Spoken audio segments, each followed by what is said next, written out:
Então, escolhas inteligentes para melhorar a sua vida, a minha vida. Qual seria a primeira? Primeira escolha que um cristão, um adolescente cristão, um adolescente que está caminhando, começando a caminhar para a maturidade, para independência emocional, psicológica, profissional, precisa aprender para se desenvolver bem, ser saudável. A primeira escolha importante é a escolha do perdão, é escolher perdoar.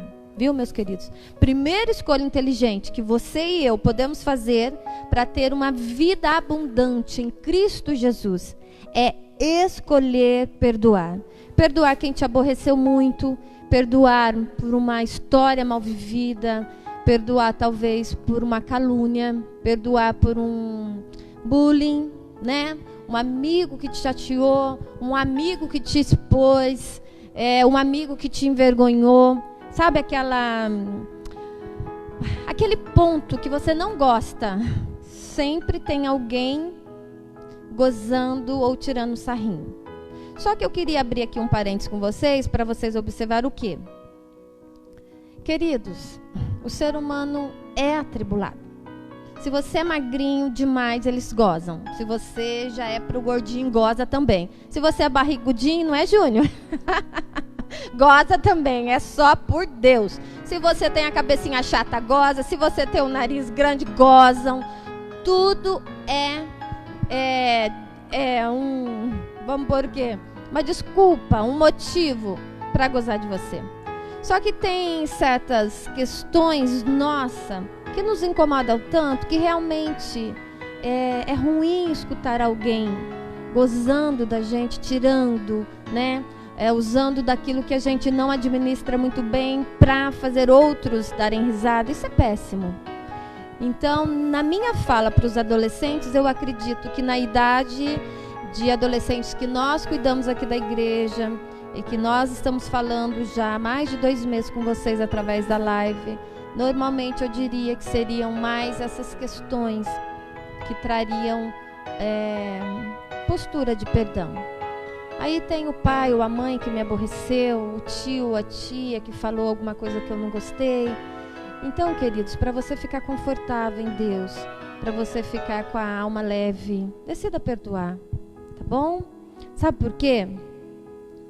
Porque perdoar é cancelar uma dívida e ela te traz liberdade. Sabe, normalmente você fala, puxa vida, Rô, eu fiquei no prejuízo, eu tenho que perdoar?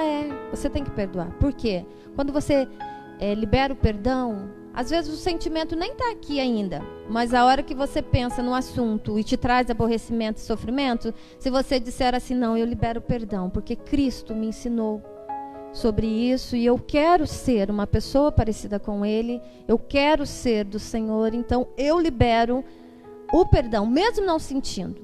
E aos poucos eu tenho certeza que você vai conseguir sentir a leveza do perdão. Sabe por quê? Porque eu quero perguntar uma coisa para você. Será que eu e você não deve desculpa a ninguém? Será que em nenhum momento você também não gozou de alguém, não chateou alguém, não aborreceu de forma mais profunda alguém? Eu acredito que sim, queridos. Infelizmente a gente aborrece e é aborrecido. Só que todos os dias, quando você acordar, você decidir liberar perdão, para que você também seja perdoado pelo nosso Deus, é questão de você ter uma vida mais tranquila, você ter uma vida sem peso, e você ter uma vida sem rancor, sem angústia, sabe? Naturalmente, os dias vão ser leves para a sua vida. Primeiro conselho, escolha perdoar, tá ok? Busca aí na memória, se tem alguma chateação que você precisa liberar perdão, comece a orar e comece a liberar perdão. Você vai ver que você vai se sentir muito melhor. A segunda escolha escolha se amar, meu querido. Viu? Nós estamos falando do quê? Escolhas inteligentes para melhorar a sua vida. Então, o primeiro passo é perdoe. Busque aí o que você precisa. O segundo passo, se ame. O que Jesus falou para nós? O que a Bíblia nos orienta? amar o próximo como a nós mesmas. Se nós não nos amamos, claro que a gente fica incapaz de amar o outro. Então, normalmente o relacionamento, se você ama mais o outro do que você, ele se torna abusivo. O limite é o que eu me amo, então eu tenho referências de amor, eu tenho referência de limite, eu sei até onde eu vou, porque eu me amo. Quando você não se ama e diz que ama o outro, e diz que não saberia viver sem o outro, isso é muito comum nos primeiros amores da adolescência. O primeiro amor adolescente é uma sofrência, que é uma loucura, porque eu amo tanto o outro que parece que eu não consigo nem respirar. E é próprio da idade de vocês, é próprio da natureza, da falta de maturidade, né? Tem um aqui me olhando, sorrindo. Mas isso é comum. Então, desde muito cedo, você aprender, fazer escolhas adequadas, a sua vida segue melhor. Tá ok? Então, aprenda a se amar. Para sermos pessoas amorosas e demonstrarmos amor em nossos relacionamentos de forma construtiva e conectada, precisamos romper as barreiras ou as fortalezas que nos impedem de amarmos. Isso aqui está correlacionada com o primeiro tópico que eu falei, a primeira escolha, o de perdoar. Por quê? Porque se principalmente eu preciso perdoar alguém que me colocou um defeito, que mostrou o meu defeito, e eu não gostei, eu fiquei ressentido, naturalmente eu vou ter dificuldade de me olhar e me amar. Vocês entendem? Como uma coisa está ligada à outra. Então o perdão libera você também, ou traz, né? O perdão traz esse conceito para você. Porque eu disse para você que todo mundo tem dificuldade. Um é baixo, outro é alto, um é magro, outro é gordo. Um tem o narizinho achatado, o outro tem o nariz mais alongado. Isso é coisa do ser humano e nós não vamos ser perfeitos. E graças a Deus que nós não somos mesmo, querido. Porque a gente fica nivelado, né? Se eu sou mais gordinho, o outro é mais magrinho, também tem problema. E assim a gente vai caminhando. Então, assim, a escolha de se amar está ligada, está relacionada, ligada diretamente com a autoestima e a autoconfiança, tá bom? Que tem a ver com o meu senso de valor e o seu senso de valor. Então, escolha perdoar, escolha se amar, para que você caminhe bem com Cristo Jesus. E assim, os meus pais foram os pais que eles conseguiram ser. Eu agradeço a Deus por eles. Mas na minha época, e na época das pessoas de 40 anos para cima, 40, 45, 50, os pais eles não tinham essa preocupação de cuidar do nosso emocional. Então a gente cresceu meio que nos trancos e barrancos. Eu sofri muito bullying na escola. Era só a graça de Deus, vocês não têm noção. Graças a Deus que eu sou liberta e curada, porque para mim a adolescência e o começo da juventude foi muito difícil, queridos. Hoje em dia as crianças não conseguem sofrer nada, tudo é muito bullying, uma fraqueza, um melindre. Não podemos, temos que ser fortes, decididos, autoconfiantes até num ponto adequado, porque daí fica saudável, tá ok? Então, autoestima tem tudo a ver com o meu senso de valor, tá ok? Então, você escolhe perdoar, você escolhe se amar. E a terceira escolha fazer a diferença, tá bom? Então, se eu estou leve em Cristo Jesus, porque eu aprendi a perdoar. Se eu estou mais leve, porque eu aprendi a perdoar, então me reconheço com valor, eu tenho autoestima, o meu senso de valor está bem assim, decidido e definido em mim. Aí eu vou fazer a diferença na vida do outro. Que sementinha você tem plantado no coração de outro amigo, de outra amiga, de um vizinho. Aí você fala, a gente não está nem podendo se ver muito mais, conversar assim. Não, a gente pode sim, tem as redes sociais, filho. Então a gente tem esses meios de comunicação. Como é que você está fazendo a diferença? Que sementinha você tem plantado? Porque a semente que você plantar hoje, você colhe daqui a um tempinho. Você está plantando semente de amargura? Semente de briga? Está brigando muito com seus pais aí? Está dando muita confusão? Está desobediente? Jesus tem da vitória. Sangue de Jesus tem poder. Desobediência, não. Então, essas são as sementinhas. Que diferença você tem feito no dia a dia com a sua família? nesse eterno fim de semana que está quase acabando, né? Estamos quase há 3 meses no sábado e no domingo, ou feriado, sábado e domingo, sangue do Cordeiro, né? Louvado seja que está acabando um pouco. Mas assim, escolha, querido, plantar coisas boas, ser boa companhia, dizer coisas boas. Esse é o nosso papel como cristão, fazer a diferença.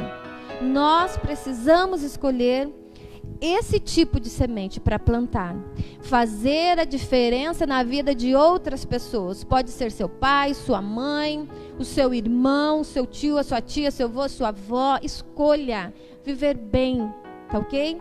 Porque é importante olhar para além de você, senão a gente fica muito egoísta, fica muito concentrado em nós mesmos, e a gente acha que o mundo para nos observar a lindeza, né, de carinha bonita que nós somos, e somos mesmo em Cristo Jesus. Eu não estou dizendo que não. Acabei de ensinar sobre o valor, o meu alto valor. Como que eu vou desmerecer isso logo em seguida? Não, mas é um outro ponto. Eu não posso achar que o mundo para me atender. Eu não posso achar que o mundo para me ouvir só a mim. Não, queridos. Tudo tem um limite para as coisas caminharem saudáveis. Então, plante coisas boas na vida de quem está ao seu redor. Então, você escolhe perdoar, você escolhe se amar e você escolhe fazer a diferença. E o último ponto importantíssimo, você escolhe desenvolver a sua fé. Quando eu comecei, eu disse para vocês que vocês estão numa idade de começar a independência emocional, espiritual, né? Caminhar para profissional. Então, daqui para frente é o quê? Autonomia e independência. Você deve estar batendo palma, né? Então, é isso aí mesmo. Então, é o momento decisivo também para você adicionar o crescimento fé na sua vida. Independente também, desenvolver, não ser colada no que o pai e a mãe contam, nas orações da mãe, do pai, do avô, da avó, do tio, da tia. Não, eu preciso desenvolver a minha maturidade cristã também. É importante, tá ok? Mas o que é exatamente fé? Você pode estar perguntando, o que eu entendo por fé? O que as escrituras dizem sobre ela? A fé é o crer. E o crer te traz a um relacionamento íntimo e próximo com Deus. Acreditar é você saber que existe. Eu acredito. Então eu acredito nisso, eu acredito naquilo, eu acredito nos peixes lá no mar, na estrela lá no céu, porque, né, todo mundo já me apresentou, então eu acredito. Então é um perfil de acreditar, vamos pôr mais superficial, mais raso. Mas a fé, o crer, é relacionamento íntimo, é aquilo que eu não vejo, mas acredito. Mas o meu espírito diz que existe, porque nada nessa vida me preenche. O que realmente me sinto confortável, preenchido, é quando eu me aproximo diretamente com Deus. E quando realmente eu estou meio longe, eu me sinto vazio, eu me sinto perdido, eu me sinto entediado. Eu tenho uma boa casa, boas roupas, alimento, amigos. Eu não tenho motivos para estar triste, mas eu estou entediado e triste. Isso é o quê? Te garanto que é falta da presença de Deus mais pertinho, mais grudadinho com você. Tá, meus queridos? E aí eu posso te dar um exemplo do que? De Hebreus 11, a galeria dos homens que Paulo apresentou sobre fé. Enoque, Abraão e tantos outros, queridos, que foram homens de fé, viveu além da expectativa que eles conseguiam enxergar, ou que eles viviam como nós agora, nessa pandemia, nesse Covid-19, né? Nessa situação toda que o povo fala crise, né? Não é que eu não gosto de negar que nós estamos com dificuldade, mas crise, eu acho também que nós já estamos um pouco para frente de crise. A crise ficou mais lá atrás, agora a gente vai se reorganizar e vai ficar tudo bem em nome de Jesus. Há uma herança espiritual para você, uma vida que jamais conhecemos. Promessa de paz, bênção emocional, intelectual, psicológico, espiritual. Tudo isso está disponível desde que você adicione a fé na sua vida. Então, um conselho que eu te dou, não desanime. Tenha fé em Deus e o mais Ele fará. A palavra de Deus diz isso, tá bom? Um beijo grande no seu coração. Não esqueça das dicas que eu deixei aqui, os conselhos de sabedoria que eu deixei aqui, o perdão, o amar você, o fazer a diferença na vida do outro, tá ok? E estimule a sua fé em Cristo Jesus. E tenho certeza que o mais, Ele tudo fará.